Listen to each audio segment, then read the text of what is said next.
Assalamualaikum warahmatullahi wabarakatuh. Alhamdulillah. Alhamdulillahilladzi amarana biluzumil jamaah wa nahana 'anit tafarruqah. Asyhadu an la ilaha illallah wa asyhadu anna Muhammadan 'abduhu wa rasuluhu la nabiyya ba'dah. Wallahu ta'ala fi kitabihil karim. A'udzu billahi minasy syaithanir rajim. Bismillahirrahmanirrahim. Ya ayyuhalladzina amanu taqullaha haqqa tuqatih wa la tamutunna illa wa antum muslimun. Para ikhwan dan akhwat kaum muslimin dan muslimat yang dirahmati oleh Allah Subhanahu wa taala. Insyaallah pada kesempatan sore hari yang mulia ini, di hari Jumat di bulan Ramadan, ba'da asar, insyaallah berkumpul waktu-waktu mustajabah, dan hari ini kita akan menggelar doa dan iftar bersama sebagai wujud pembelaan kita terhadap Masjidil Aqsa dan Palestina. Kami akan membacakan susunan acara pada sore hari ini. Yang pertama pembukaan, kemudian qiraatul Quran, mengambil Al-Quran surat Al-Isra ayat 1 sampai 3 yang insyaallah akan dibacakan oleh Ustadz Aminul Ummah.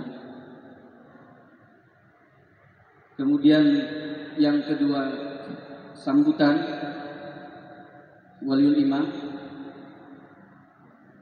Yang ketiga pemutaran video. Yang keempat tausiah. Yang kelima doa. Dan yang keenam penutup.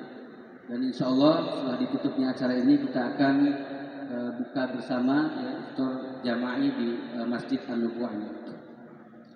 Para ikhwan dan akhwat sekalian, Zionis Yahudi laknatullah terus melakukan upaya yang extraordinary untuk dapat menguasai Masjid Al-Aqsa sepenuhnya, kiblat pertama umat Islam di negeri Palestina, satu-satunya negara yang sampai saat ini belum juga merdeka, padahal bangsa Palestina merupakan bangsa yang membela kita, kemerdekaan Indonesia. Saat itu tidak ada satupun negara yang membela kemerdekaan Indonesia, sehingga salah seorang mufti Palestina menggerakkan negara-negara Arab membantu mengakui Indonesia merdeka, sehingga kita mempunyai utang budi kepada bangsa Palestina. Gurita Zionis dengan tentakel-tentakel yang menjalar sampai ke seluruh lini kehidupan, mengontrol setiap apa yang terjadi di dunia ini, sehingga mereka bisa menutupi isu yang sebenarnya, yaitu bagaimana Zionis Yahudi bisa menguasai Masjid Al-Aqsa, kiblat pertama umat Islam, tempat Isra dan Mi'rajnya Rasulullah SAW. Oleh karenanya, kalau Zionis Yahudi melakukan upaya yang extraordinary, kita umat Islam di Indonesia utamanya harus lebih lagi melakukan upaya yang extraordinary untuk terus berupaya membebaskan Masjid Al-Aqsa dan Palestina. Termasuk hari ini kita menggelar doa dan iftar bersama membela Masjid Al-Aqsa dan Palestina, yang insyaallah di waktu-waktu yang mustajabah tadi kami sebutkan, di bulan Ramadan, di hari Jumat, kemudian di akhir hari Jumat yang menjelang iftar, waktu yang insyaallah mustajabah. Mudah-mudahan Allah mengabulkan doa-doa kita, sehingga dalam waktu dekat insyaallah Al-Aqsa akan kembali ke pangkuan kaum muslimin. Para ikhwan dan akhwat sekalian, kita beranjak ke acara yang pertama, yakni pembukaan. Marilah kita buka acara ini dengan membaca doa wal majlis. Bismillahirrahmanirrahim. Rabbi zidni ilma, Allahumma anfa'ni bima 'allamtani wa 'allimni ma yanfa'uni warzuqni ilman yanfa'uni. Melanjut ke acara berikutnya, yakni qiraatul Quran, akan mengambil Quran surat Al-Isra ayat 1 sampai 3 kepada Ustadz Aminul Ummah. Dipersilakan.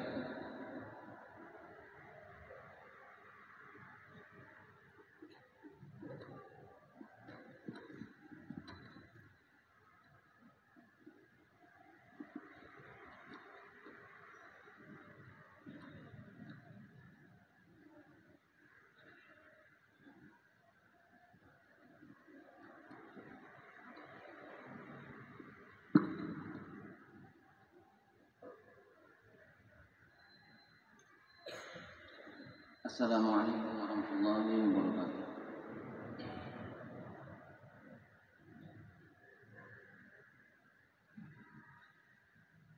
A'udzu billahi minasy syaithanir rajim.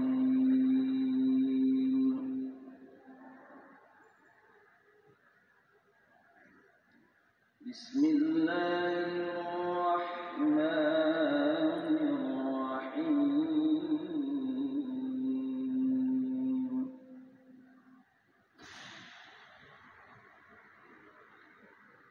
Subhanalladzi asra bi'abdihi laylan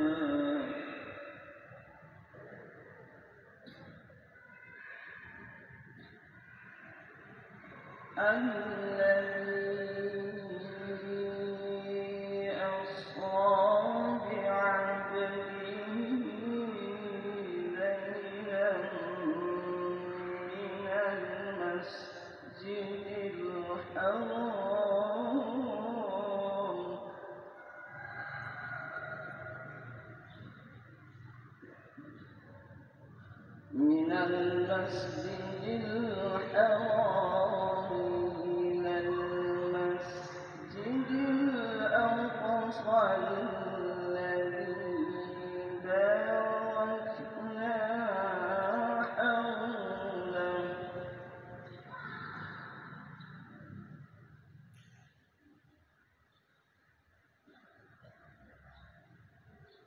من المسجد الحرام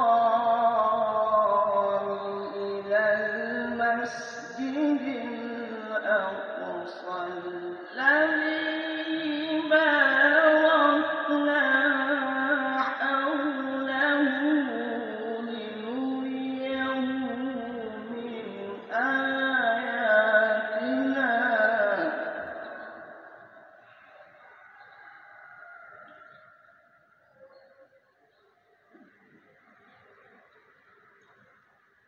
الذي باركنا حوله لنريه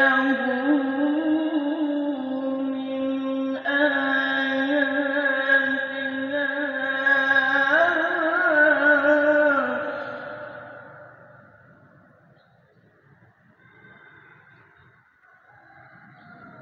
إنه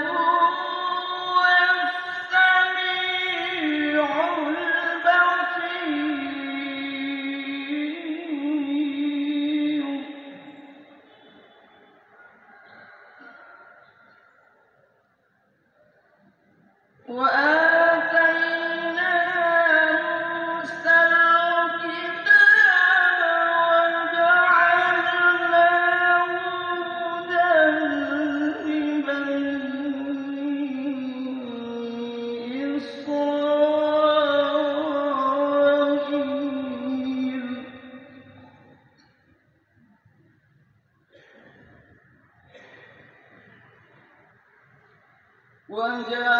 وجعلناه هدى لبني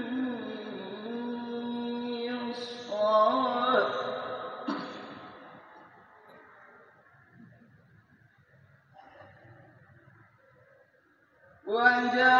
وجعلناه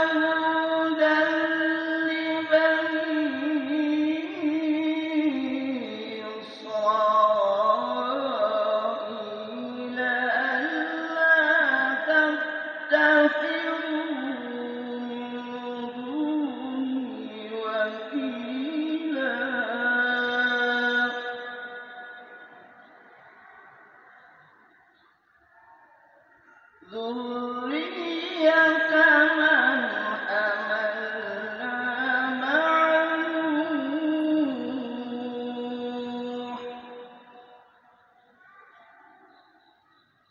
إنه كان عبدا شكورا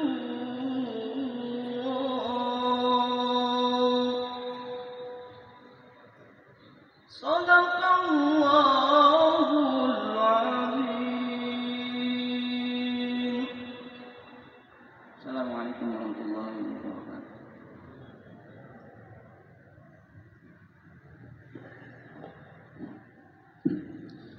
Jazakallahu khairan katsir kepada Ustaz Aminul Ummah. Semoga beliau yang membaca dan kita yang mendengarkan mendapatkan ridho dan maghfirah dari Allah Subhanahu wa taala. Lanjut ke acara berikutnya, yakni sambutan Waliul Imam Jamaah Muslimin Hizbullah Wilayah Lampung. Dalam hal ini akan disampaikan oleh Ustaz Budiarso. Kepada beliau dipersilakan.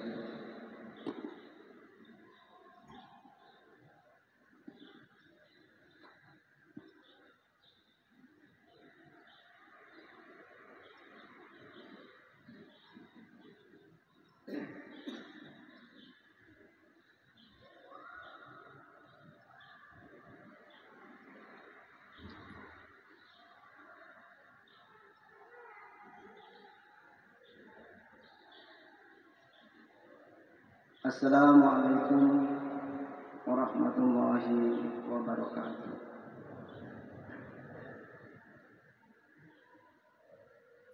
A'udzu billahi minasy syaithanir rajim. Bismillahirrahmanirrahim.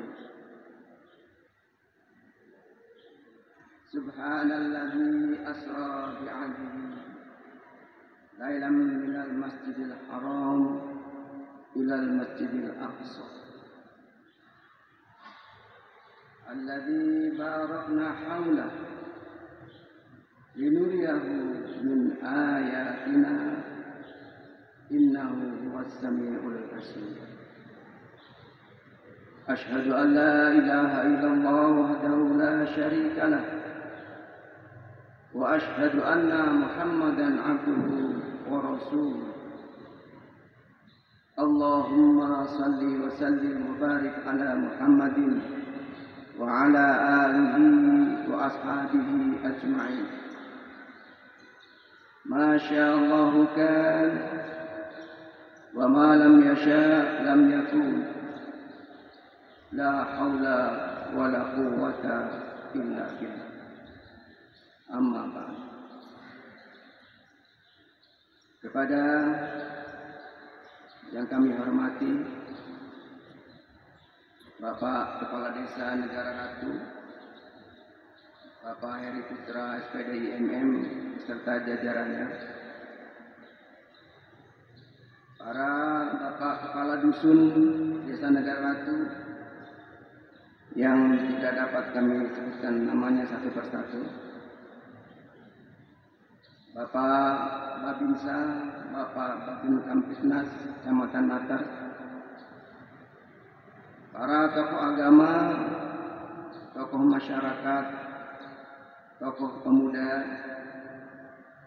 dan seluruh undangan yang tidak dapat kami sebutkan namanya satu persatu, namun tidak mengurangi rasa hormat kami. Alhamdulillah, puji syukur kita panjatkan kehadirat Allah Subhanahu wa taala yang masih memberi kita kekuatan iman dan Islam sehingga kita pada sore ini dapat berkumpul di Masjid An-Nubuwah yang mulia ini. Semoga semua aktivitas ibadah kita, terutama di bulan Ramadan ini, diterima Allah Subhanahu wa taala dan menjadi wasilah untuk memperoleh ridho dari Allah dan surganya yang seluas langit dan bumi.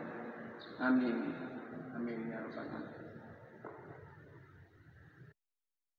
Terima kasih kami aturkan atas kehadiran Bapak dan Ibu semua pada acara doa dan iftar bersama dalam rangka kepedulian kita, bela kita kepada Masjid Al-Aqsa dan umat Islam di Palestina. Sebagaimana kita ikuti perkembangan situasi di Baitul Maqdis, ternyata pemerintah Zionis Israel tidak menghormati keberadaan bulan Ramadan, karena dengan beringasnya melancarkan sejumlah serangan ke jantung Masjid Al-Aqsa. Di tengah umat Islam Palestina yang sedang khusyuk beribadah, serangan-serangan tersebut mengakibatkan banyak yang terluka dan sebagian muslimin dipenjarakan. Oleh karena itu, marilah kita terus mohon pertolongan Allah dengan menggelorakan doa agar pertolongan Allah segera datang untuk membebaskan Masjid Al-Aqsa dan umat Islam di Palestina dari penjajahan Zionis Israel. Semoga di waktu yang mustajab ini, yakni saat-saat menjelang berbuka puasa di bulan Ramadan ini, Allah akan menerima doa kita dan mengabulkan permohonan kita, yakni Allah segera menurunkan pertolongannya agar Masjidil Aqsa dan umat Islam di Palestina terbebas dari penjajahan Zionis Israel. Amin. Amin ya rabbal alamin. Selanjutnya, kami mohon maaf sebagai tuan rumah jika dalam acara ini tidak dapat menyantuni para hadirin, bapak-bapak, ibu-ibu semua secara maksimal. Namun insya Allah kehadiran bapak dan ibu menjadi amal soleh dalam rangka kepedulian kita, yakni mendoakan saudara-saudara kita umat Islam di Palestina yang terzolimi, akan menjadi pahala yang berlipat-lipat ganda.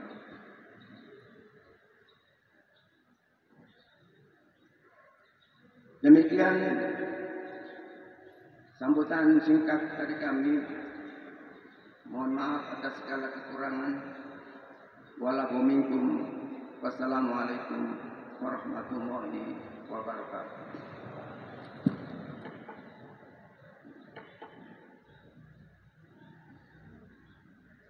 Jazakallah khairan kasih pada Ustaz Budi Arso, mewakili Waliul Imam Jamaah Muslimin Hizbullah Wilayah Lampung dalam sambutannya. Mudah-mudahan apa yang disampaikan bisa kita amalkan dalam kehidupan kita sehari-hari. Para ikhwan dan akhwat tamu undangan yang dirahmati oleh Allah Subhanahu wa taala, tadi disampaikan oleh Ustaz Budi Arso bahwa Ramadan tidak menghentikan langkah Zionis Yahudi untuk terus berupaya bagaimana menguasai Masjid Al-Aqsa secara penuh. Bahkan umat Islam yang ingin memakmurkan Ramadan di Masjidil Aqsa ditangkapi, diikat tangannya, kemudian dipenjara di penjara Israel. Inilah yang terjadi. Dan insya Allah pada kesempatan kali ini kita akan putarkan beberapa video dokumentasi yang didapatkan oleh lembaga kepalestinaan Aqsa Working Group kepada Idris, Akhina Idris dan tim, dipersilakan.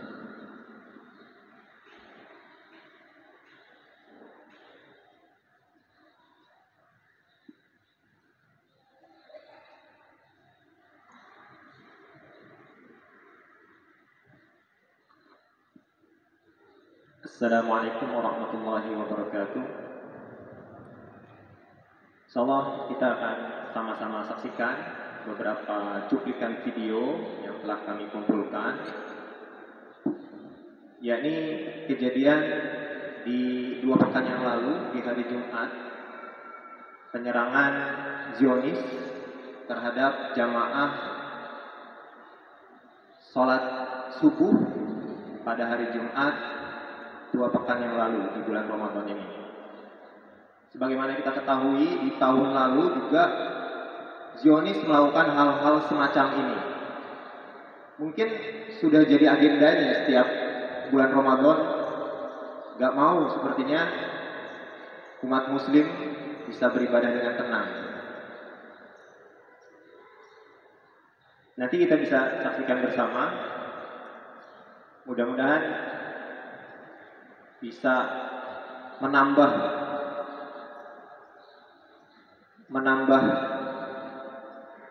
kepedulian kita pada saudara-saudara kita di Masjid Al-Aqsa dan Palestina. Silakan diputar. Demikian deskripsi dari saya. Assalamualaikum warahmatullahi wabarakatuh.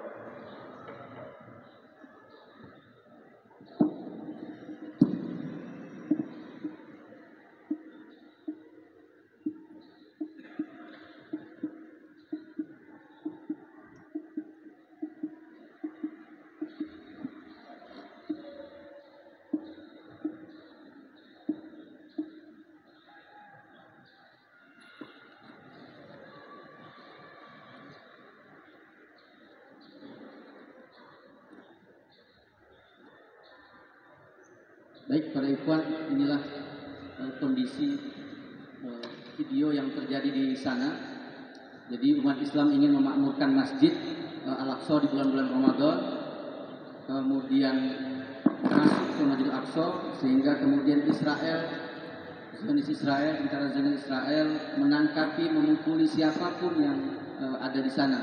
Tidak peduli wanita, anak-anak, wartawan juga dipukuli oleh mereka.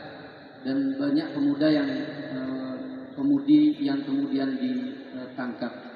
Inilah kondisi yang terjadi di subuh Ramadan, Jumat Ramadan 2 pekan yang lalu.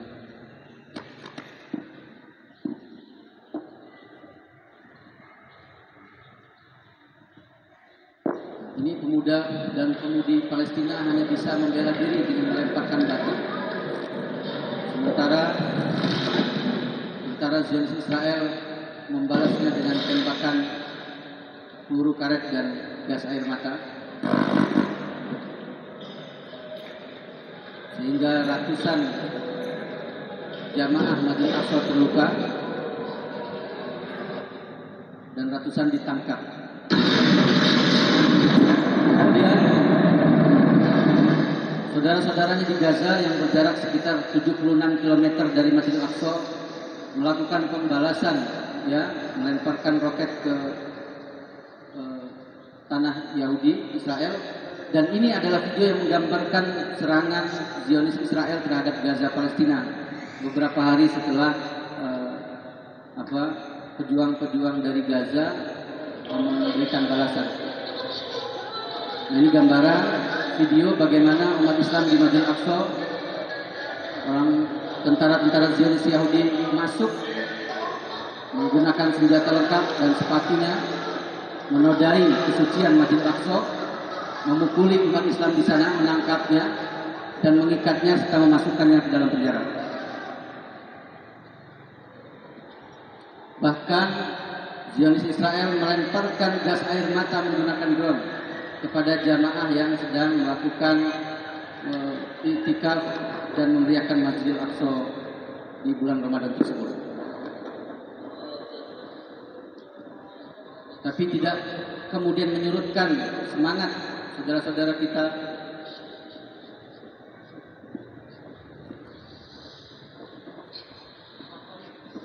Masjidil Aqsa tetap penuh dengan segala upaya umat Islam di sana. Di sekeliling Masjidil Aqsa mereka masuk walaupun harus mendapat pukulan tembakan dari tentara Zionis Israel. Bahkan tentara Zionis Israel merusak beberapa jendela-jendela Masjidil Aqsa.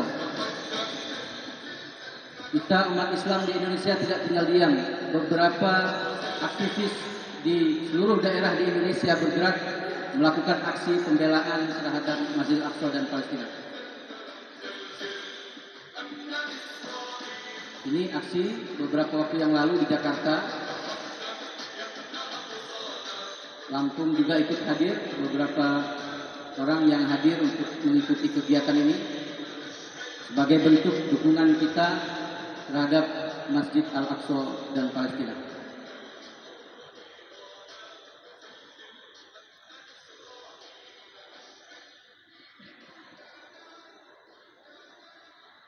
Itu aksi dilakukan di depan kedutaan besar Amerika. Baik, para ikhwan dan awas kalian, mudah-mudahan apa yang kita saksikan tadi menggugah semangat kita untuk terus berupaya membela kiblat pertama umat Islam ini di bulan yang mulia ini. Mudah-mudahan doa-doa yang kita kencangkan terus, mudah-mudahan Allah kabulkan. Mungkin baru ini yang bisa kita lakukan, tapi doa itu bukan hanya sekedar doa, bahwa doa itu adalah kekuatan kaum muslimin. Dan di waktu mustajabah ini insya Allah kita akan berdoa terus sehingga sampai Al-Aqsa terbebas dan bangsa Palestina diberikan kemerdekaan. Allahu Akbar, Allahu Akbar, Al-Aqsa, Al-Aqsa, Al-Aqsa. Baik para ikhwan dan akhwat sekalian, insya Allah kita akan berlanjut ke acara berikutnya. 20 menit ke depan insya Allah kita akan mendengarkan tausiah dan motivasi. Yang pertama akan disampaikan oleh Insinyur Nur Ikhwan Abadi. Beliau merupakan aktivis Palestina yang ikut di kapal Mafi Marmara ya 2010 menembus blokade Gaza yang saat itu ditembaki dan diserang oleh tentara Israel sehingga 9 diantaranya meninggal dunia. Ya, beliau ada di kapal tersebut dan kemudian pada 2010 akhir beliau coba masuk ke Gaza. Sampai saat ini sudah 3 kali berada di Gaza dan merasakan 2 kali peperangan besar di sana. Berada di sana untuk membangun rumah sakit Indonesia di Gaza, Palestina. Saat ini sudah berhasil menambah 2 lantai lagi, yang tadinya 3 lantai, 1 basement dengan 2 lantainya, kemudian ditambah lagi 2 lantai. Saat ini masih proses pengadaan alat kesehatan, baru beberapa persen. Dan sebenarnya beberapa waktu yang lalu kami berdua berangkat ke sana untuk mencoba menembus blokade Gaza. Kurang lebih 45 hari kami berada di Mesir dan Allah belum mengizinkan kami untuk bisa masuk ke Gaza. Mudah-mudahan dalam waktu dekat kami bisa berangkat lagi dan bisa masuk ke sana karena ada amanah masyarakat Indonesia, yakni di seberang rumah sakit Indonesia di Gaza, Palestina ada sebuah tanah yang diberikan oleh warga Gaza untuk kita, dan kita akan bangun poliklinik di sana dan Mercy Academy, ya, Akademi Keperawatan dan Kebidanan di sana yang diinisiasi oleh Medical Emergency Rescue Committee ya bersama relawan-relawan Al-Aqsa Working Group, kemudian jaringan Pondok Pesantren Al-Fatah seluruh Indonesia dan Radio Silaturahim dan beberapa elemen-elemen masyarakat yang lain. Nah, mudah-mudahan dalam waktu dekat kami bisa berangkat kembali dan menunaikan amanah tersebut dengan baik. Baik, kepada Insinyur Nur Ikhwan Abadi dipersilakan.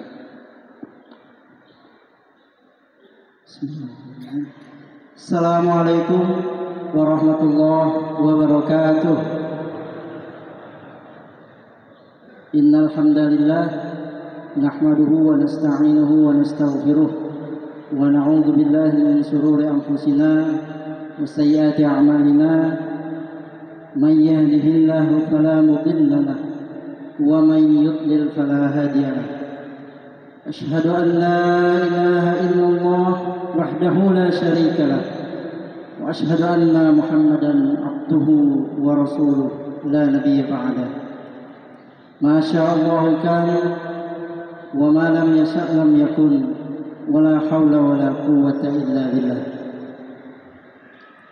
Yang kami hormati Waliul Imam atau yang mewakili Bapak Kepala Desa Negara Ratu beserta aparat, Bapak Babin Kamtibmas dan Babinsa, para ikhwan, guru-guru kami, para asatidz, ikhwan dan akhwat yang dimuliakan oleh Allah. Alhamdulillah pada sore hari ini di Jumat terakhir di bulan Ramadan ini kita bisa bersama berkumpul ya di Masjid An-Nubuwah ini ya dalam rangka melakukan sebuah kegiatan ya, yang menunjukkan solidaritas kita atau kepedulian kita terhadap saudara-saudara kita di Palestina dan juga terhadap Masjid Al-Aqsa. Para ikhwan yang dimuliakan oleh Allah, kami diberi waktu 20 menit kurang lebih ya. Akan kami bagi beberapa hal. Yang pertama, kondisi tentang Masjid Al-Aqsa terkini, kemudian alasan kenapa sih sebenarnya kita harus membela Al-Aqsa ya. Dan kemudian kami akan menyampaikan pesan-pesan ya, dari tempat ini, dari Dusun Muhajirun ini pada umat Islam dimanapun berada di seluruh dunia dan kepada pihak-pihak yang hingga saat ini menguasai Masjid Al-Aqsa. Baik, para ikhwan,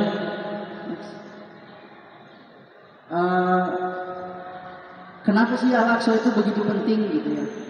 Setidaknya ada 3 alasan ya. Ya, next terus sampai 3-3-nya keluar. Kiblat pertama, masjid yang dibangun kedua, tempat ketiga yang dianjurkan oleh Rasulullah untuk dikunjungi. Sebenarnya alasan yang paling kuat itu Quran surat Al-Isra ayat 1 yang tadi dibacakan oleh Qori, yang secara eksplisit Allah sebutkan di dalam Al-Quran tadi, itu sudah cukup menjadi alasan kita untuk membela Masjid Al-Aqsa. Ya. Quran surat Al-Isra ayat 1 itu langsung dari Allah menyatakan bahwa Masjid Al-Aqsa adalah haknya kaum muslimin. Begitu. Ya. Dia merupakan kiblat pertama, masjid kedua yang dibangun setelah Masjidil Haram, dan juga tempat ketiga yang dianjurkan oleh Rasulullah untuk dikunjungi. Alasan-alasan itu sebenarnya jadi alasan kuat buat kita ya, untuk melindungi dan mengembalikan Masjid Al-Aqsa ini. Lanjut. Nah, bagaimana kondisi Masjid Al-Aqsa saat ini? Masjid Al-Aqsa itu dikuasai oleh Zionis benar-benar dalam penguasaan mereka itu sejak 55 tahun yang lalu. Tepatnya tahun 67 ketika mereka menang perang 6 hari. Ya, kemudian masuk ke Yerusalem Timur dan dengan bangganya mereka menginjakkan kaki-kaki najis mereka di Masjid Suci itu. 55 tahun. Ya. Dan sejak saat itulah pembatasan dimulai. Ya. Muslimin Palestina dibatasi, dilarang untuk beribadah, dan mereka ya benar-benar mengatur siapa yang boleh dan siapa yang tidak untuk masuk ke Masjid Al-Aqsa itu. Ya. Jadi benar-benar diatur. Jadi Masjid Al-Aqsa itu satu-satunya masjid di dunia yang takmir masjidnya dalam tanda kutip yang bukan orang Islam. Yang takmirnya, yang mengatur keluar masuknya itu bukan orang Islam tapi Zionis Yahudi. Kita mau masuk Masjid Al-Aqsa dibatasi. Gitu. Apalagi anak-anak muda gitu ya. Anak-anak muda yang 40 tahun ke bawah itu sangat dibatasi untuk masuk ya. Dan fakta-fakta itu kita saksikan sejak tahun 67 hingga saat ini ya, Masjid Al-Aqsa itu selalu dilecehkan, dihinakan oleh tangan-tangan najis Yahudi. Pada tahun 2021 yang lalu kita sama-sama ingat pada bulan Mei, tepat di saat Ramadan juga, Masjid Al-Aqsa ditutup selama beberapa hari. Ditutup Masjid Al-Aqsa itu. Kebayang nggak buat kita para ikhwan dan akhwat, kalau Masjid Nubuwah sebesar ini, tiba-tiba datang ada orang non-muslim datang ke sini, melarang kita, nutup di masjid gitu ya. Kemudian melarang kita untuk ibadah. Apa yang kita rasakan? Kita nggak boleh ibadah, kita nggak boleh itikaf. Boro-boro mau itikaf, untuk sholat aja susah. Terbayang nggak buat kita? Nah ini masjid kita para ikhwan. Masjid yang Allah sebutkan secara jelas di Al-Quran itu dilarang, ya, ditutup oleh mereka. Ya, di Ramadan tahun ini terulang kembali. Ketika di Jumat pertama mereka menyerang para ikhwan-ikhwan saudara-saudara kita yang akan beribadah di sana. Mereka masuk kemudian diserang, ditangkapin, ya, dilempari batu, ditembakin pakai gas air mata. Di mana hak mereka? Apa urusannya mereka ngatur-ngatur urusan masjid yang namanya masjid itu buat ibadah kaum muslimin, buat ibadah umat Islam itu. Kenapa sih mereka sampai begitu kuatnya gitu ya, punya pengaruh sehingga bisa ngatur satu masjid yang milik umat Islam seluruh dunia, tapi umat Islam nggak bisa ngapa-ngapain. Gimana kondisinya? Nanti kita akan bahas setelahnya. Jadi di Ramadan tahun ini ratusan orang ditangkap karena mencoba melawan, ya. Mereka mengganggu, menangkapi, ya, menembaki, jadi coba melawan itu ditangkapi. Sampai 500-an orang ditangkap dan dijebloskan ke dalam penjara. Bahkan muslimah tadi yang bisa dilihat di video, ya, bisa dilihat di video tadi, ya, bagaimana mereka dipukuli, ya, diinjak-injak oleh tentara Zionis Yahudi. Nah ini yang terjadi para ikhwan. Tapi subhanallah di akhir video tadi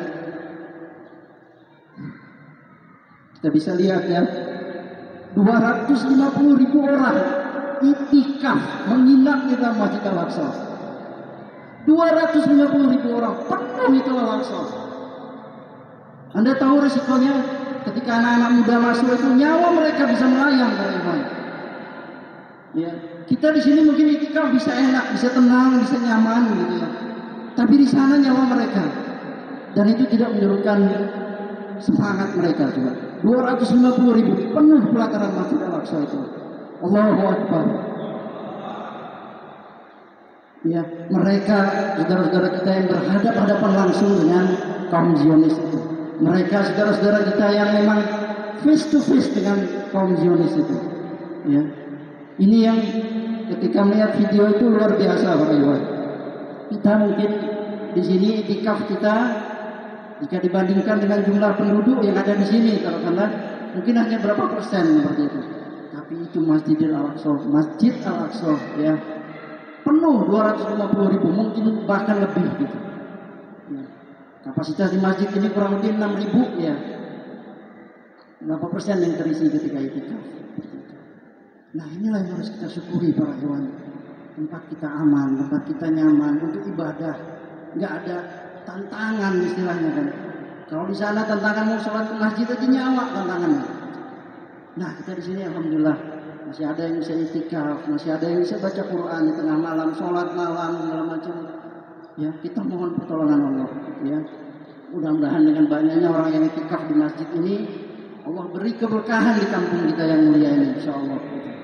Allah beri limpahan rahmat kepada kampung kita yang mulia ini, kampung Muhajirun ini, insya Allah para ikhwan. Dan mudah-mudahan ke depan kalau lebih banyak lagi ikhwan-ikhwan kita yang mau beritikaf, ya, baik dari kampung Muhajirun maupun dari luar gitu, untuk memakmurkan masjid ini gitu, sebagai tanda cinta kita kepada Allah Subhanahu Wa Taala. Lanjut. Nah, kenapa sih kita harus ngebela Al-Aqsa gitu ya? Kenapa harus Muslim Indonesia gitu? Ya, banyak teman-teman kita dari Palestina menyatakan bahwa mereka sedang menunggu kedatangan kita. Gitu. Yang pertama, ini amanah konstitusi tentu saja ya, bahwa pembukaan Undang-Undang Dasar 1945 menentang segala bentuk penjajahan di atas muka dunia ini. Ya, menentang itu semua. Setiap ada penjajahan, konstitusi kita menyatakan kita tentang, gitu ya. Bahkan sejak zaman presiden pertama kita dengan jelas, selama Palestina belum merdeka, Indonesia tidak akan pernah mengakui negara yang namanya yang mereka sebut sebagai Israel itu. Ini jelas pada zaman. Kemudian ngapain sih jauh-jauh kok dari Indonesia? Bukan negara-negara Arab yang dekat dengan Palestina. Toh banyak negara-negara Arab di sana. Ada Saudi Arabia, ada Mesir, ada Jordan, ada Syria, ada Lebanon dan lain sebagainya. Para ikhwan, sejak tahun 48 sampai dengan sekarang, negara-negara Arab itu bisa dikatakan tidak berdaya di hadapan Israel. Bahkan yang terbaru saat ini, 2 tahun belakangan ini, mereka melakukan normalisasi dengan Israel, melakukan perdamaian dengan Israel. Ya. Dengan berbagai macam alasan. Ada yang motifnya ekonomi, ada yang motifnya teknologi, ada yang motifnya keamanan, ada berbagai macam motif yang mereka lakukan. Ada yang bilang ini untuk kemaslahatan Palestina, tapi faktanya sekarang dengan banyaknya negara-negara Arab yang melakukan normalisasi Israel di bulan Ramadan ini, Masjidil Aqsa tetap diinjak-injak oleh Zionis Yahudi. Jadi nggak ada gunanya sebenarnya melakukan normalisasi dengan Israel itu. Ya. Mereka akan tetap melakukan misi mereka untuk menguasai secara penuh Masjidil Aqsa itu, kemudian menggantinya dengan Haikal Sulaiman. Ya. Ini fakta para ikhwan, ya. Jadi kalau negara-negara Arab yang 2 tahun belakangan ini melakukan normalisasi dengan Israel, menyatakan kita akan melakukan perdamaian di Timur Tengah agar tidak ada konflik lagi, agar tidak ada keributan lagi dan lain sebagainya gitu. Tapi faktanya di bulan Ramadan ini Allah tunjukkan mana perdamaian yang mereka dengungkan dengan rekonsiliasi itu. Mana perdamaian mereka dengungkan dengan adanya normalisasi itu? Nggak ada. Jadi ini semua terjadi. Nah, harapan negara-negara Palestina, negara Palestina itu adalah dari negeri-negeri yang paling timur ini. Yang mereka sebut negeri tempat matahari terbit dari timurnya. Negeri Indonesia, Malaysia, dan lain sebagainya yang mereka masih memiliki harapan itu. Mudah-mudahan Allah jadikan kita salah satu dari mujahid ya untuk membela Masjidil Aqsa insyaallah. Allahu Akbar. Next. Nah, kenapa sih kita membela Masjidil Aqsa itu? Ya. Yang pertama, misi membela Masjidil Aqsa itu sebenarnya misi penyatuan umat Islam di seluruh dunia. Karena Al-Aqsa itu tidak akan bebas, tidak akan kembali ke pangkuan muslimin tanpa bersatunya umat Islam. Al-Aqsa tidak akan kembali ke pangkuan umat Islam tanpa komando seorang pimpinan umat Islam. Kita lihat sekarang, semua berpecah belah para ikhwan. Ya, kalau kita lihat di berbagai belahan dunia, ya, kita sibuk dengan urusan kita masing-masing. Jadi memang misi pembebasan Masjidil Aqsa itu menyatukan umat ini, menyatukan umat Islam ini. Karena kita yakin bahwa sejarah mencatat dan yang menjadi akidah kita bahwa penyatuan Masjidil Aqsa, pengembalian Masjidil Aqsa itu dengan bersatunya umat Islam di seluruh dunia. Dan kalau kita bicara tentang Al-Aqsa, dimanapun berada, gitu ya, itu tidak ada ikhtilaf, tidak ada perbedaan, gitu. Semua sepakat bahwa itu masjid hak umat Islam dan harus dikembalikan. Dan Al-Aqsa ini merupakan isu sentral, isu utama dari permasalahan umat yang ada di dunia ini. Permasalahan seluruh umat yang ada di dunia ini. Kenapa? Karena ketika Al-Aqsa bebas, ya, ketika Al-Aqsa itu damai, maka dunia akan damai. Tapi ketika Al-Aqsa dipimpin oleh orang yang zalim, maka akan banyak timbul kekacauan di berbagai belahan dunia. Ya, jadi itu, ya, yang kita maksud kembali ke Masjidil Aqsa itu menyatukan kaum muslimin. Kita udah capek berpecah belah, udah lelah kita ribut satu sama lain. Urusan-urusan kecil kita berpecah belah para ikhwan. Ya. Kita bisa saksikan ya saudara-saudara kita di Rahim, di Rohingya, Muslim Rohingya, di Syria yang sejak 2011 lalu luluh lantah entah mau kemana itu konflik. Nggak jelas itu konflik. Yang jadi korban siapa? Umat Islam.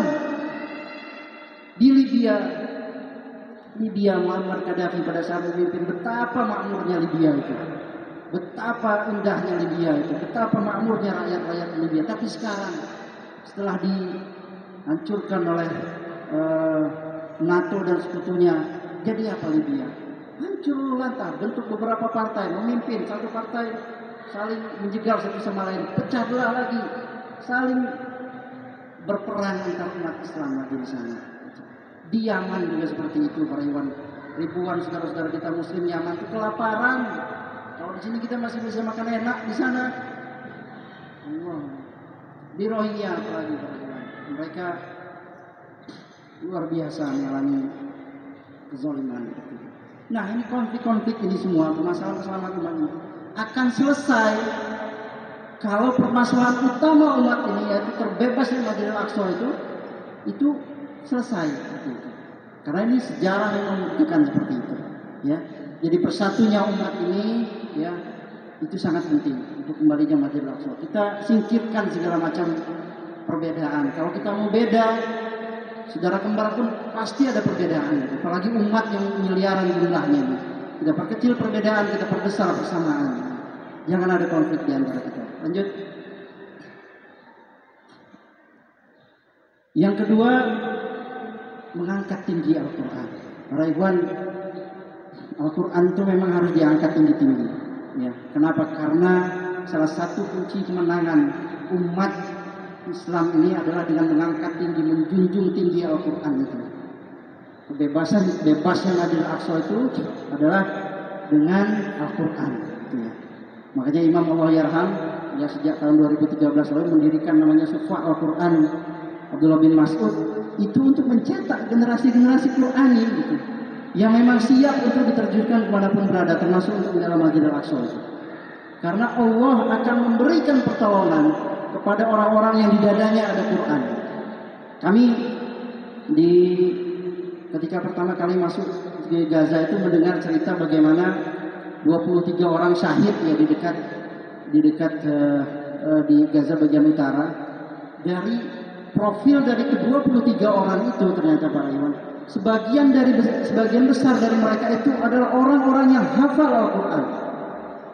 Orang-orang yang dekat dengan Al-Quran, orang-orang yang dekat dengan Allah Subhanahu wa taala, yang mereka selalu melaksanakan sholat berjamaah, terutama sholat subuh itu di saf pertama mereka. Jadi ketika mereka dekat dengan Al-Quran, Allah lebih sayang kepada mereka. Ya.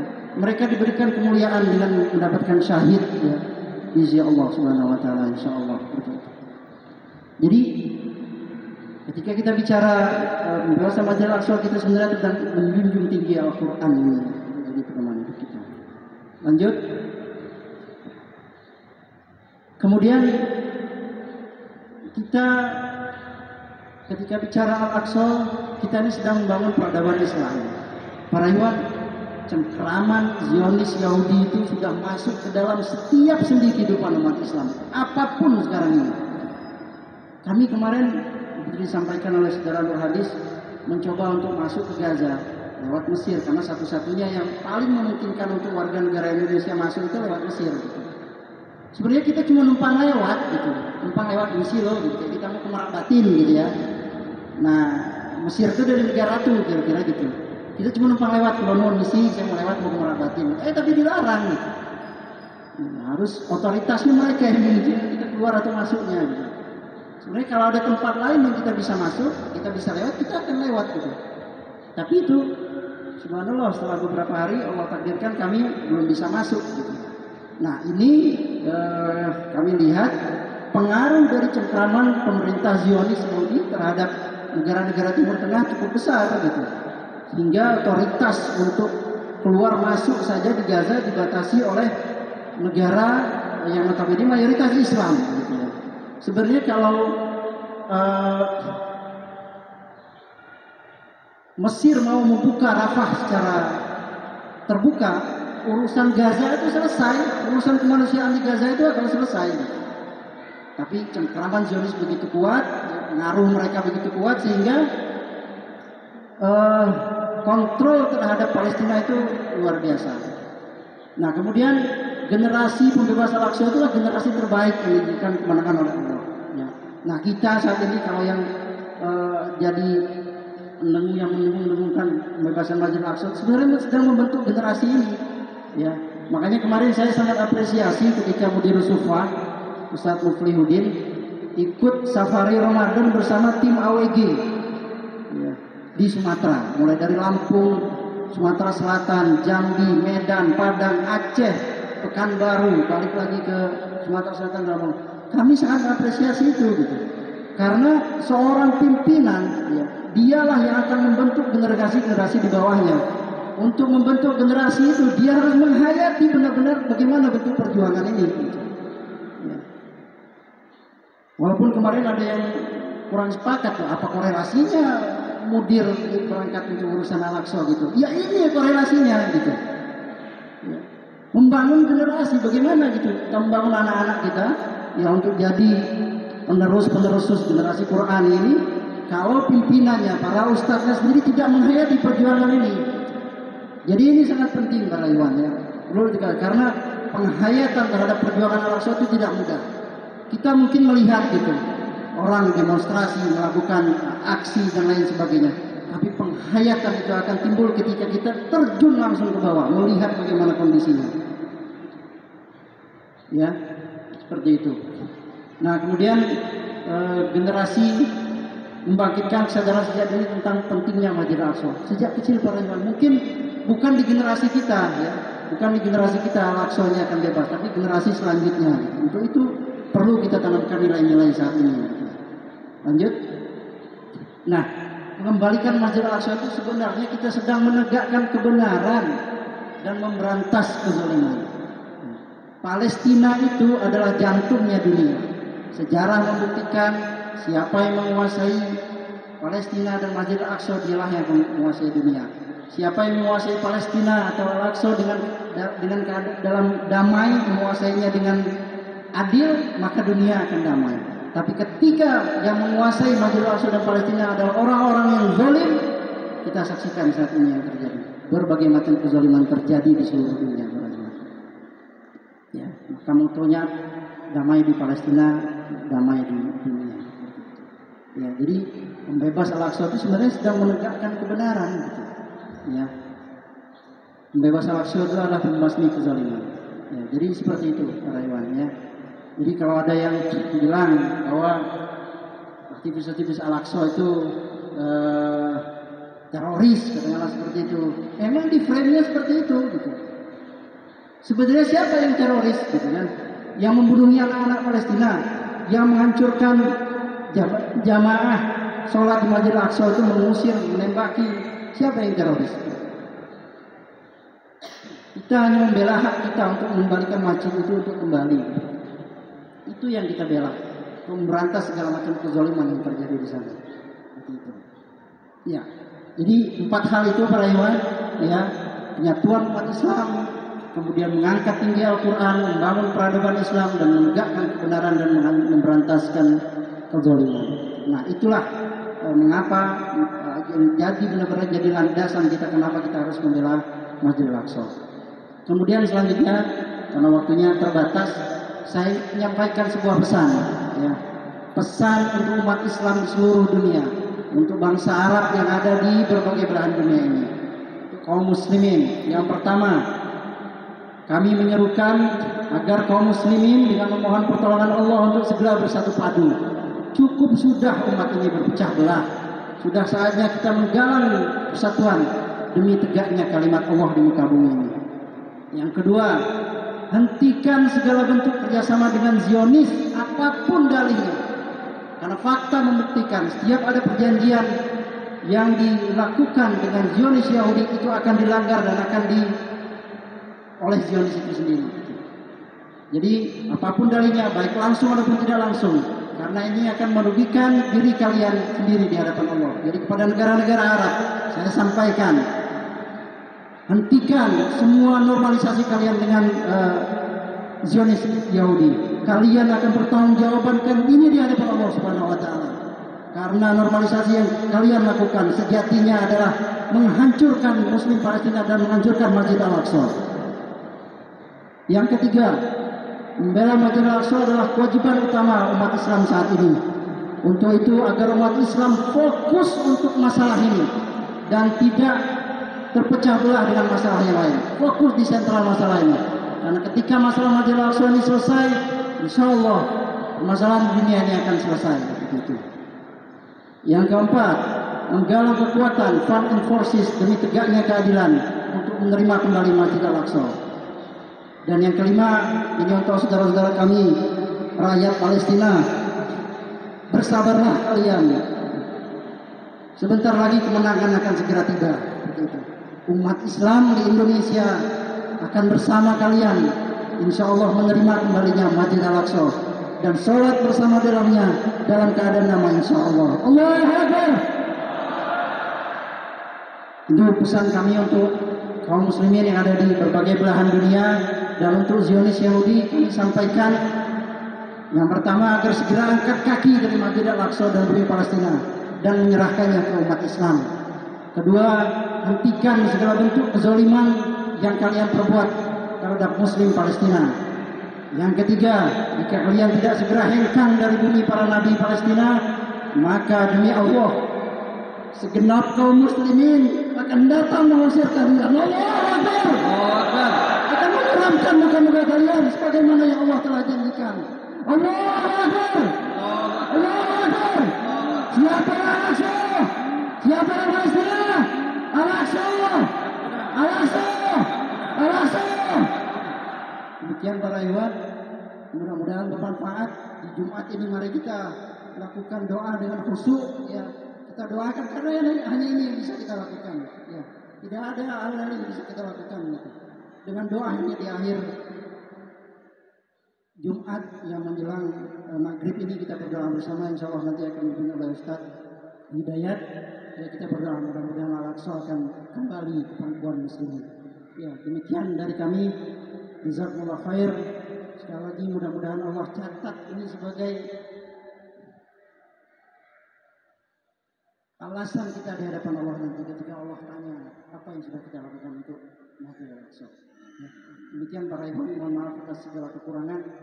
Sekali lagi kita bersama-sama berdoa, ya, mudah-mudahan Al-Aqsa segera kembali ke pangkuan umat Islam insyaallah dan kita bisa bersama-sama sholat di sana insyaallah.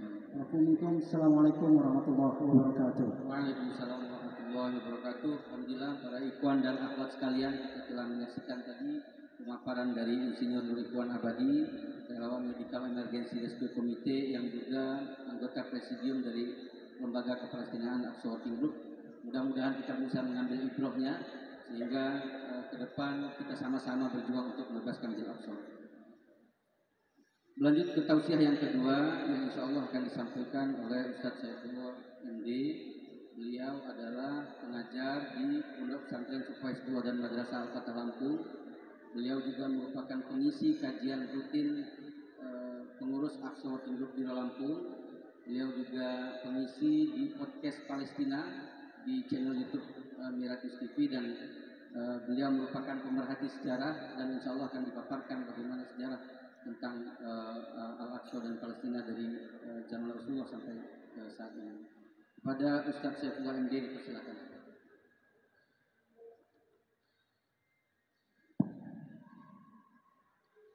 Assalamualaikum warahmatullahi wabarakatuh. Innal hamdalillah nahmaduhu wa nasta'inuhu wa nastaghfiruh wa na'udzu billahi min shururi anfusina wa sayyiati a'malina. May yahdihillahu fala mudilla lahu wa man yudlil fala hadiya lahu. Asyhadu an la ilaha illallah wa asyhadu anna Muhammadan abduhu wa rasuluhu la nabiyya ba'dahu. A'udzu billahi minasyaitonir rajim. Bismillahirrahmanirrahim. Ya ayyuhalladzina amanu taqullaha haqqa tuqatih wa la tamutunna illa wa antum muslimun. Shadaqallahu. Alhamdulillah para ikhwan, pada kesempatan sore hari ini saya ingin melanjutkan kajian tentang Al-Aqsa dan Palestina. dari sisi tinjauan sejarah. Tapi sebelumnya saya mohon maaf, di tengah-tengah kita itu ada juga guru-guru kami yang ahli di bidang ini, di bidang sirah atau sejarah.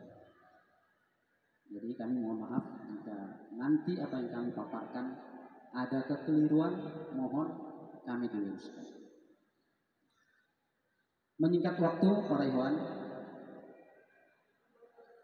tadi pesan yang disampaikan oleh pembicara pertama bahwa jangan pernah, intinya ya, jangan pernah melakukan perjanjian damai dengan Yahudi. Sejarah memang mencatat Yahudi paling senang, paling hobi, kalau dikatakan begitu, selalu ingin membuat perjanjian damai ketika mereka dalam keadaan terjepit. Tetapi faktanya mereka selalu merusaknya income. Saya pernah baca dalam sebuah buku bahwa sebelum Islam datang, bangsa Yahudi adalah musuh bersama dunia waktu itu. Utamanya adalah orang-orang Romawi dan orang-orang Majus. Musuhnya adalah Yahudi. Antara Romawi dan Yahudi, juga antara Majusi dengan Yahudi sering terjadi perdamaian. Tetapi sekali lagi mereka, bangsa Yahudi, selalu merusak. Ada sebuah tragedi yang oleh orang-orang Yahudi dianggap tragedi yang paling memilukan. Ini terjadi karena pengkhianatan mereka terhadap perjanjian yang dia buat. Perjanjian dengan bangsa Romawi.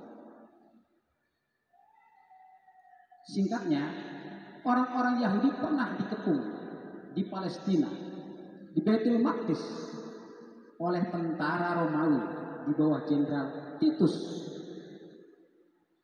Pengepungan begitu lama berlangsung, dibuat sedemikian rupa agar orang-orang yang Yahudi yang berada dalam pengepungan mengalami kelaparan.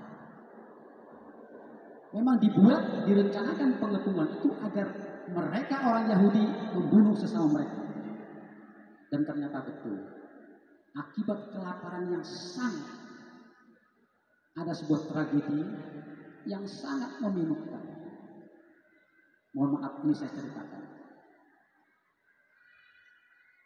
Ada seorang ibu, ketika pengepungan pertama berlangsung, dia sedang hamil muda.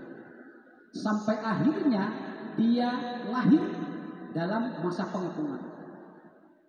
Akibat tidak ada apapun yang dimakan, maka sang ibu dengan kesadaran penuh membunuh bayinya, memotong menjadi dua, dibakar untuk dimakan.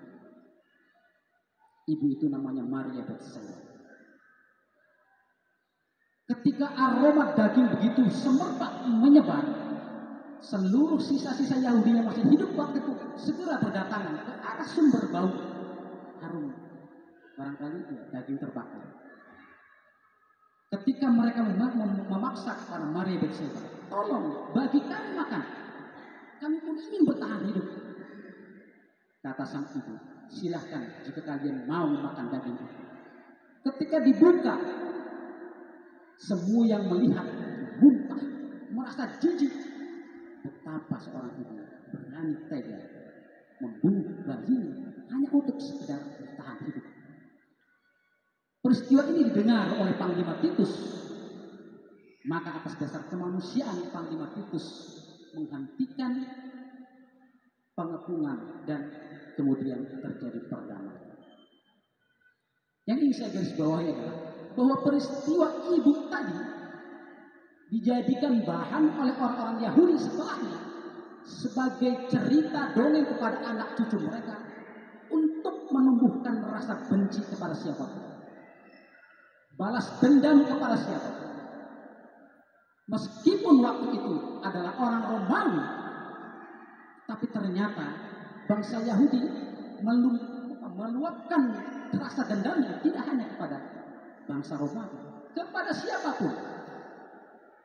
Cerita itu terus diceritakan sampai sekarang. hingga kebencian mereka kepada bangsa lain itu sudah mengakar. Ini juga salah satu keahlian Yahudi menciptakan kondisi yang membuat mereka punya keyakinan kuat untuk Palestina. Tetapi kenapa Titus adalah orang Romawi? Tetapi kenapa sekarang mereka Yahudi memerangi kita? Balas dendam kepada kita. Saat peristiwa Maria Bethsaida yang menguasai dunia adalah bangsa Romawi. Musuh mereka adalah Romawi. Sekarang di akhir zaman, musuh Yahudi tiadanya adalah Islam. Maka pelampiasan dendamnya itulah kepada kita, umat Islam. Ini sekedar cuplikan sejarah bahwa itulah yang kita. Kemudian selanjutnya obrolan ringan tadi di luar forum. Saudara saya Ikhwan Nur Abadi bertanya, kapan pertolongan Allah datang? Terus harus seperti apa syarat-syarat hingga pertolongan Allah itu datang kepada kita? Mungkinkah kita mengalahkan hegemoni Yahudi yang menguasai seluruh dunia saat ini? Mungkinkah itu? Saya akan coba menjawabnya melalui paparan sirah atau sejarah. Yang pertama, pertanyaan seperti ini, keraguan-keraguan pernah timbul juga di kalangan sahabat ketika mereka sudah berhadapan-hadapan dengan pasukan Romawi yang saat itu mereka menguasai Masjid Al-Aqsa. Tepatnya adalah peristiwa pada perang Yarmuk. Para ikhwan, kalau kita baca dalam kitab Tarikh At-Tabari, diterangkan begitu gamblang. Beliau menjelaskan peristiwa perang Yarmuk pada juz 3 halaman 134 sampai 194. Kurang lebih 60 halaman menceritakan khusus tentang perang Yarmuk. Kenapa? Karena betapa pentingnya perang itu yang menentukan nasib Islam, juga nasib Nasrani yang menguasai Baitul Maqdis waktu itu. Di Yarmuk, kaum muslimin dengan kekuatan yang hanya personilnya 24.000 harus berhadapan dengan pasukan Romawi dengan peralatan yang sangat lengkap, 240.000 pasukan. Panji-panji Islam, bendera yang biasanya berkibar dengan gagah berani, hari itu hampir lenyap dibandingkan dengan kegagahan pasukan Romawi. Bahkan simbol bendera kebanggaan Romawi yang membangkitkan seluruh semangat pasukan Romawi, salib dalam bentuk salib seberat 300 kg terbuat dari emas, itulah yang selalu diangkat oleh mereka sebagai simbol kemenangan atau kekuatan mereka. Dalam situasi seperti ini, kaum muslimin yang berada di Yarmuk menghadapi situasi yang luar biasa. Sebagian besar sahabat pasukan mengatakan sebaiknya kita kembali ke kota Madinah. Kita berangkat ke arah Palestina atas perintah Abu Bakar, tidak untuk berperang melawan mereka dengan kekuatan sebesar itu. Sebaiknya kita pulang. Sementara yang lain mengatakan jangan pulang dulu, kita laporkan keadaan kepada Abu Bakar As-Siddiq waktu itu sebagai khalifah. Situasi begitu mencekam, sudah berhadap-hadapan. Saking mencekamnya sampai-sampai kaum muslimin saat itu dia terpisah menjadi dua. Setengahnya dipimpin oleh Abu Ubaidah dan Amr bin As, yang setengahnya lagi Yazid dan Sarhabil. Ketika sholat mereka pun berpisah, tidak mau bergabung. Kenapa? Ini menandakan situasi begitu kritis dialami oleh kaum muslimin. Dengan takdir Allah, dengan komunikasi yang cepat, waktu itu ya tidak seperti sekarang, Abu Bakar melihat situasi itu harus segera ditangani. Maka ditunjuklah atau dipanggillah Khalid bin Walid yang waktu itu sedang berada di Irak juga sedang berperang melawan orang-orang Majusi, diperintahkan agar segera datang ke Yarmuk dengan pasukan-pasukan pilihan. Singkatnya, ketika Khalid sampai di Yarmuk, Khalid pun ditunjuk oleh Abu Bakar sebagai panglima tertinggi, menggantikan Abu Ubaidah bin Al-Jarrah yang ditunjuk sebelum. Pengangkatan Khalid bin Walid tidak serta-merta diterima oleh sebagian panglima yang lain. Maka terjadi konflik. Konflik begitu luar biasa kuat. Padahal musuh sudah berbaris di depan, 240.000. Dengan takdir Allah, dengan kepiawaiannya Khalid bin Walid memimpin pasukan. Dengan berkali-kali dia memberikan pidato. Pada akhirnya, ketika pasukan sudah bersiap bertekad untuk menghadapi apapun yang terjadi, Khalid berkhutbah di hadapan pasukan. Khutbahnya ini akan saya bacakan supaya tidak salah.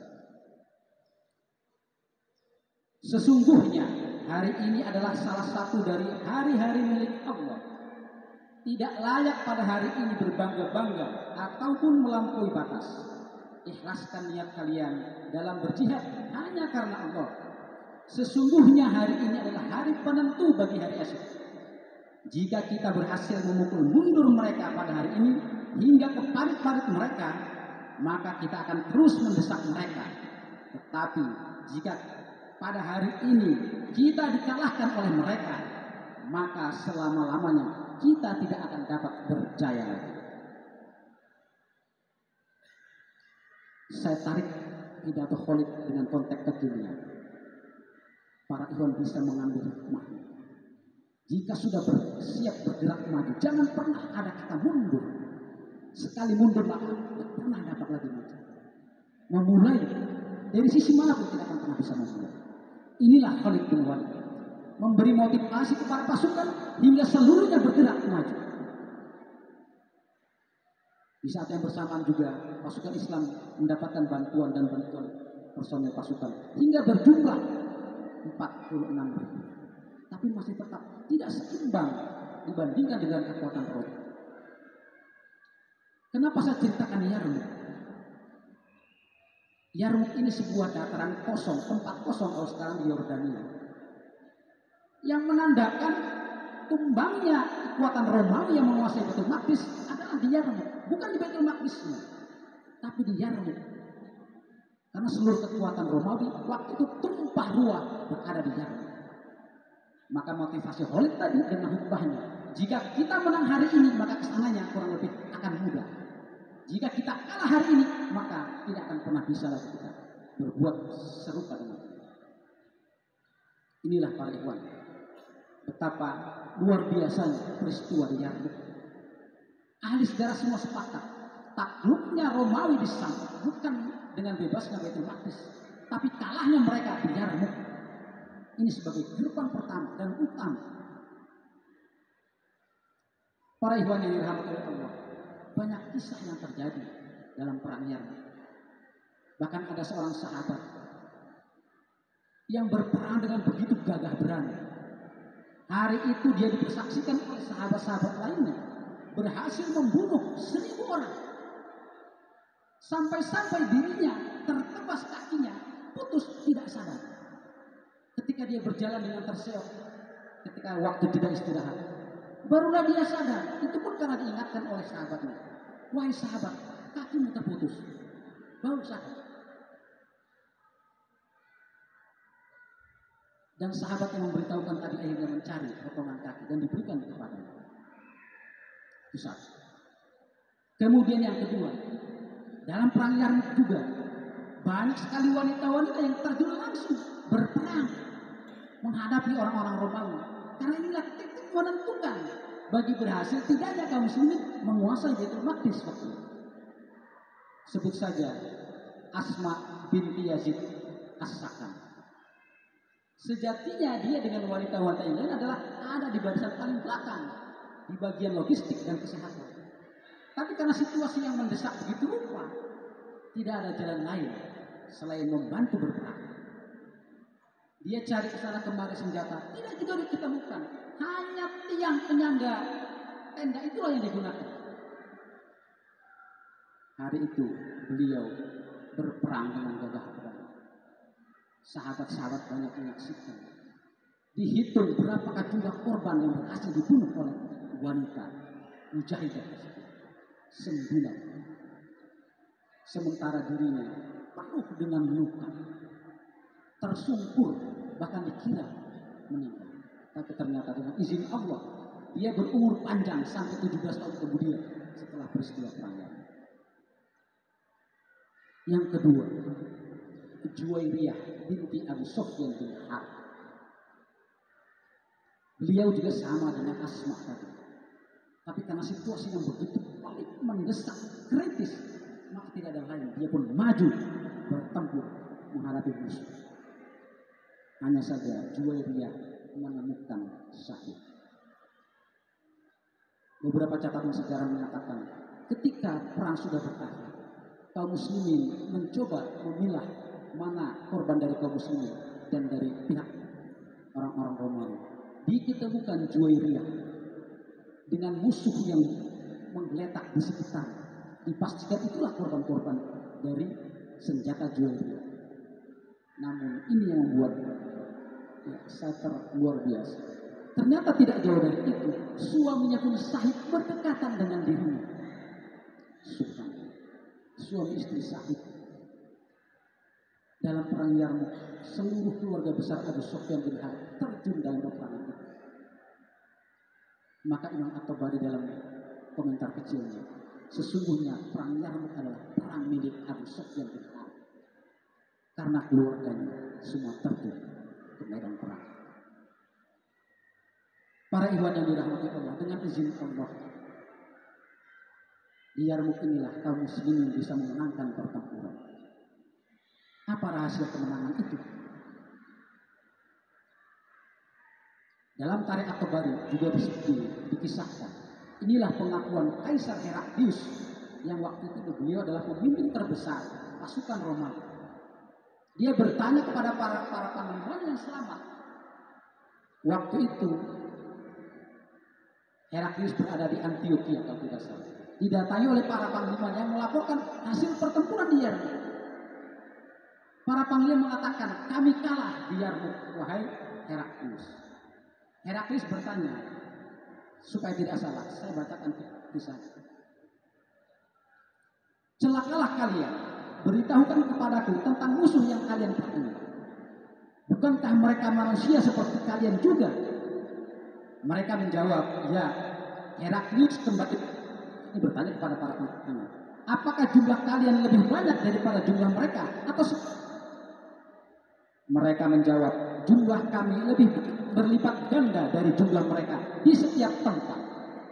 Heraklius bertanya lagi, jadi kenapa kalian kalah? Maka salah seorang yang dituakan dari mereka menjawab, kami kalah disebabkan mereka kaum muslimin sholat di malam hari, berpuasa di siang hari. Mereka menepati janji, mengajak kepada perbuatan yang ma'ruf dan mencegah perbuatan yang mungkar. Mereka saling jujur dan serius. Sementara kita atau kami tidak seperti itu, wahai Heraklius. Apa jawab Heraklius? Engkau telah berkata benar.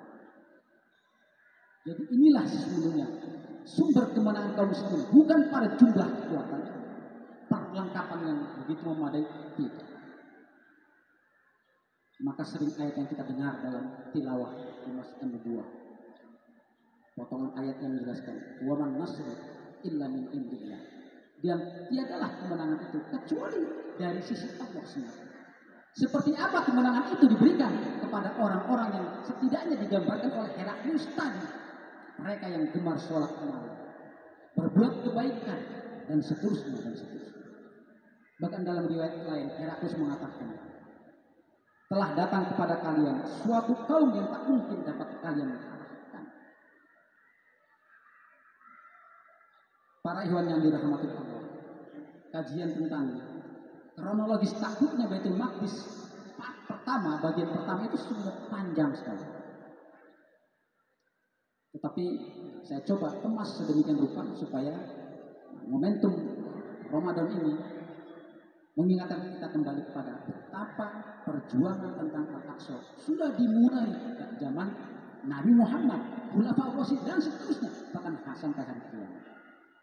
Poin pentingnya adalah bahwa kemenangan itu adalah milik Allah, tentunya dengan syarat-syarat yang sudah ditentukan oleh Allah.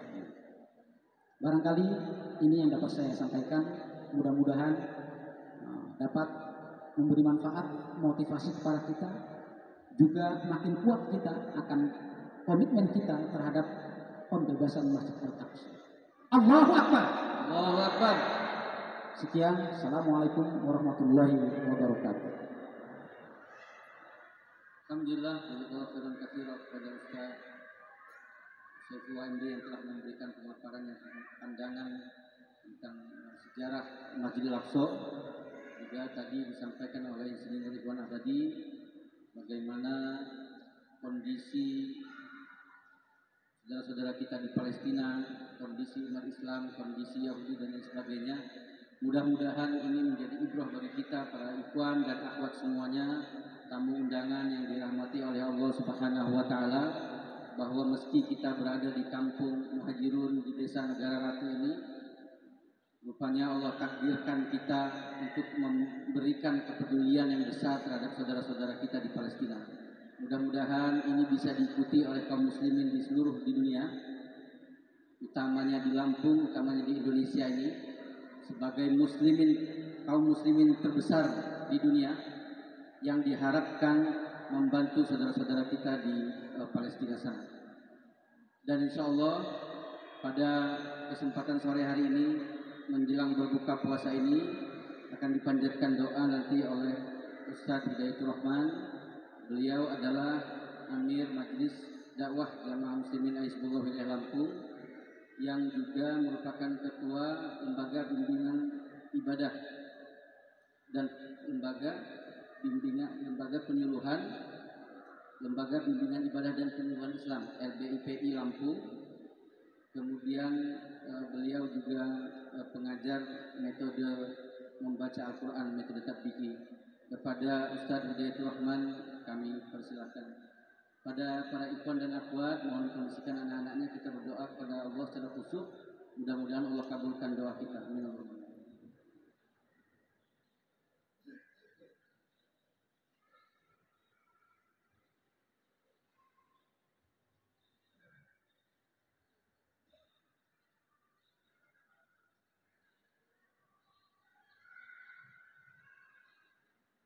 Assalamualaikum warahmatullahi wabarakatuh.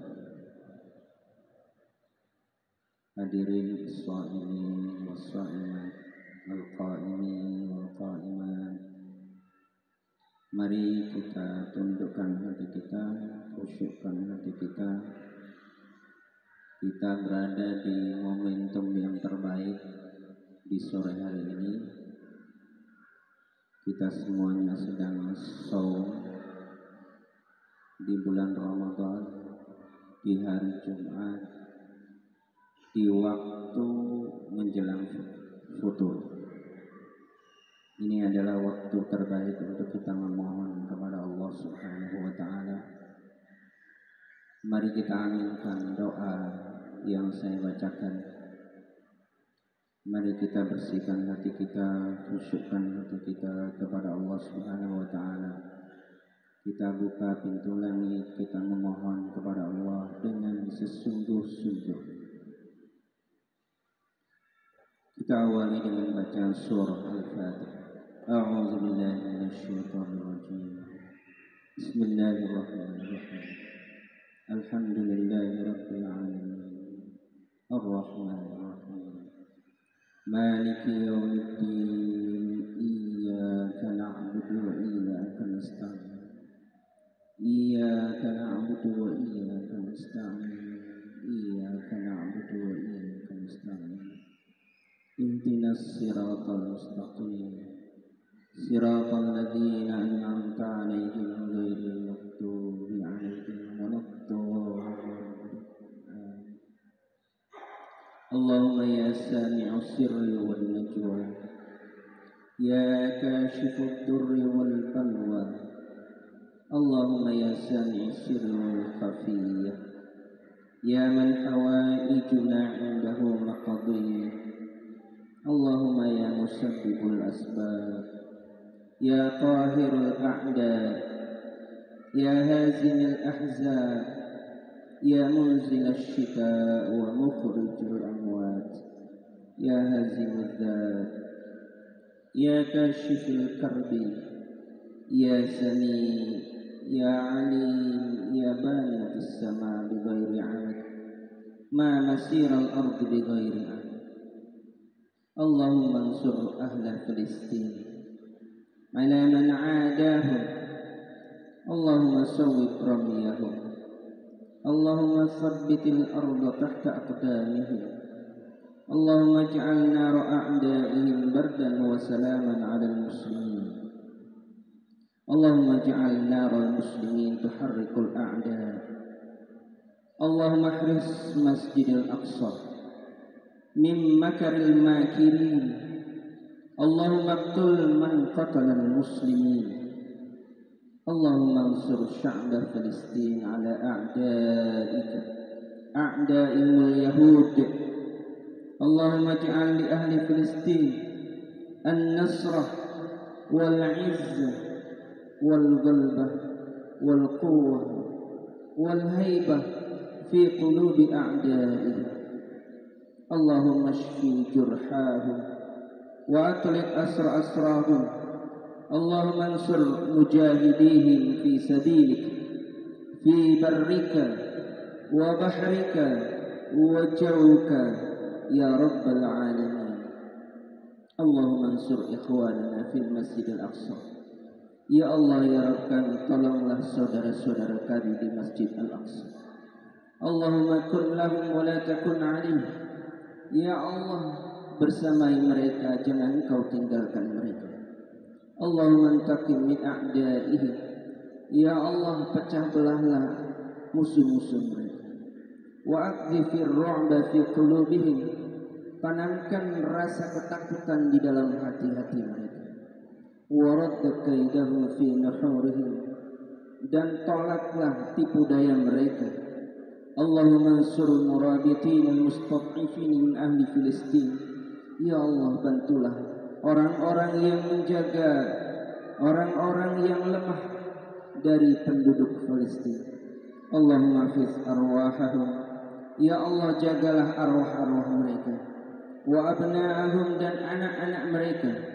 wa raddahum ila diyarihim dan kembalikan mereka ke kampung halaman mereka maraddadan kariman amina dengan pengembalian yang mulia dan aman wala yantahi Ramadan illa waqad farrajta anhum biqudratika ya qadir ya rahim ya Allah jangan biarkan Ramadan ini melainkan engkau telah bebaskan mereka dengan kudrahmu dengan kekuasaanmu ya qadir ya rahim na'udzubika ya Allah kami berlindung kepadamu wahai Allah min hadzal ajzi dari kelemahan diri kami ini wa nahnu nara ikhwanana sedangkan kami melihat saudara-saudara kami wala nastati'u sarfa dan kami tidak bisa apa-apa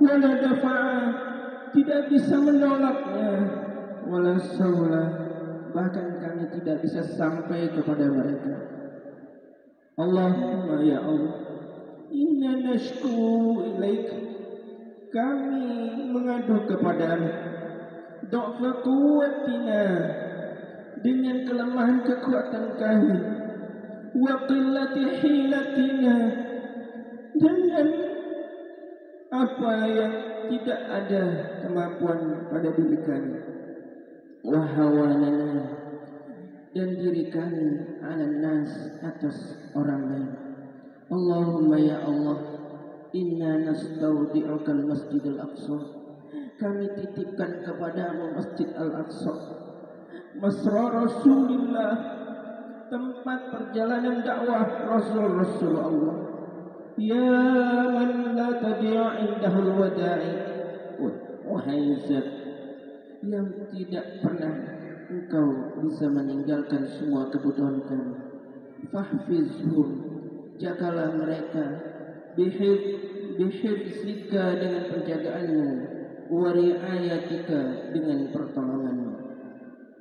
Allahumma innahum ahlana.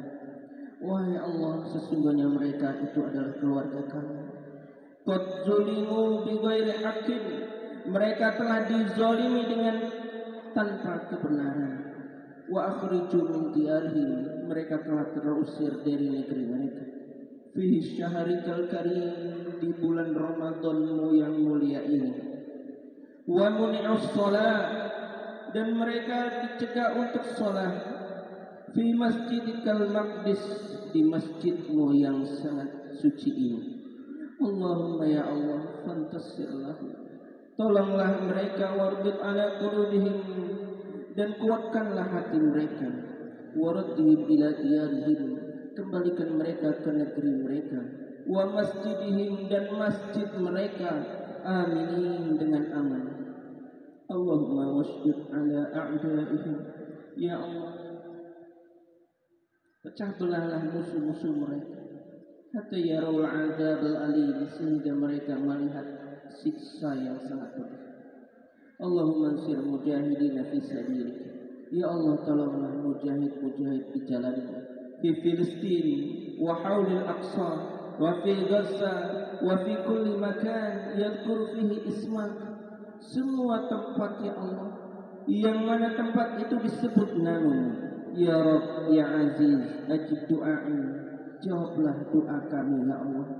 Allahumma sakhir lahum malaikatus sama' wa junudil ard wa man 'alayha, waftah lahum abwab at-tawfiq washrah sadrahum wa yassir amrahum wa qawwi 'azimatihim wa madda sabrahum. Allahumma akrimhum wahfazhum waj'al lahum min kulli dhiqin makhraja.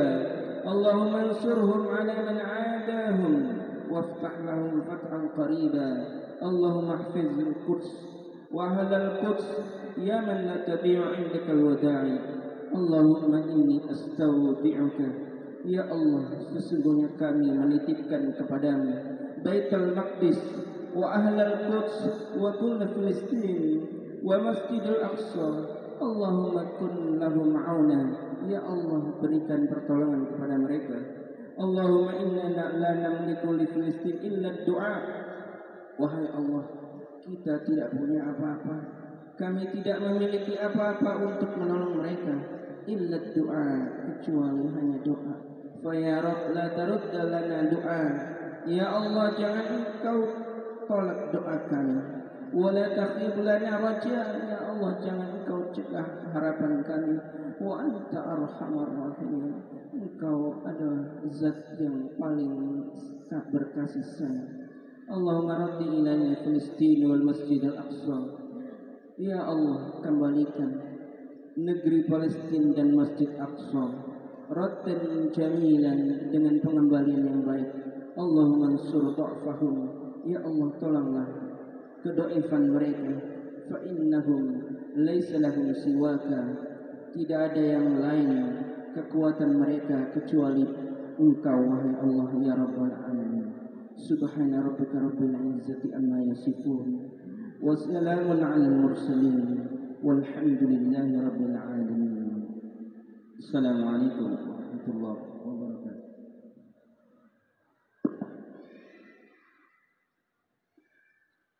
Alhamdulillah, Ustaz Hidayat Rahman yang telah membacakan doanya. Alhamdulillah, rangkaian acara ini telah kita lalui para ikhwan dan akhwat sekalian semuanya, dan mudah-mudahan dari penyampaian yang tadi disampaikan oleh dua orang pemateri, juga doa yang dipanjatkan oleh Ustaz Hidayat Rahman dalam acara iftar bersama, doa dan iftar bersama bela Masjid Aqsa dan Palestina ini, mudah-mudahan ini menjadi saksi kita di hadapan Allah Subhanahu wa taala sebagai bentuk pembelaan kita terhadap saudara-saudara kita di Palestina, sebagai bentuk pembelaan kita terhadap kiblat pertama umat Islam. Dan mudah-mudahan Allah catat sebagai pahala para ikhwan, tamu undangan, perangkat desa, Bapak Babinsa, Babin Kamtipmas, para kepala dusun yang hadir pada kesempatan kali ini. Mudah-mudahan ini menjadi catatan pahala bagi kita, merupakan bagian dari bentuk kepedulian kita terhadap Masjid Al-Aqsa, sebagaimana yang disampaikan tadi bahwa Al-Aqsa adalah kiblat pertama umat Islam. Kemudian Al-Aqsa adalah 2 masjid yang disebutkan dalam Al-Quran dan 3 masjid yang diwajibkan, diusahakan, diupayakan secara serius untuk kita bisa mengunjunginya.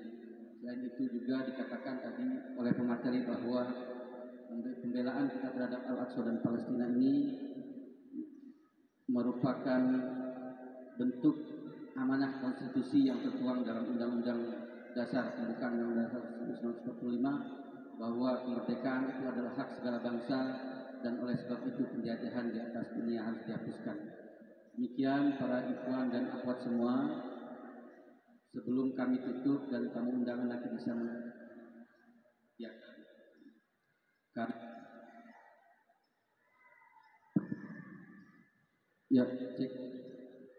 kami mengajak para ikhwan dan akhwat semuanya untuk bertakbir dan mengucapkan yel-yel Al-Aqsa Hakuna. Kalau kami teriakan takbir, kemudian para ikhwan dan akhwat Allahu Akbar, kemudian kalau kami teriakan Al-Aqsa, para ikhwan dan akhwat menjawab Hakuna. Siap para ikhwan? Takbir! Takbir! Takbir! Al-Aqsa! Al-Aqsa! Al-Aqsa! Demikian kita tutup acara pada kesempatan kali ini dengan baca Tahiyatul Majlis. Subhanakallahumma wa bihamdika asyhadu an la ilaha illa anta astaghfiruka wa atubu ilaik. Masih ada waktu menjelang ya, sebelum nanti para ikhwan sekalian bisa menempati tempatnya, ada tambahan dari panitia. Baik, untuk para tamu undangan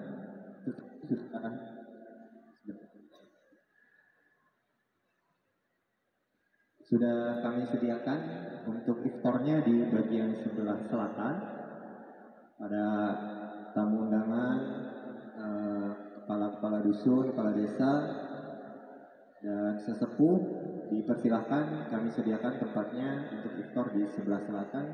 Untuk para ikhwan yang lain, tempatnya tersebar dari daerah utara, sebelah sana Selasar Utara sampai arah timur sebelah, ya, sebelah timur sebagian. Silakan mungkin bisa dimobilisasi, tapi mohon perlahan karena ada banyak makanan di jalan, jadi takut terinjak.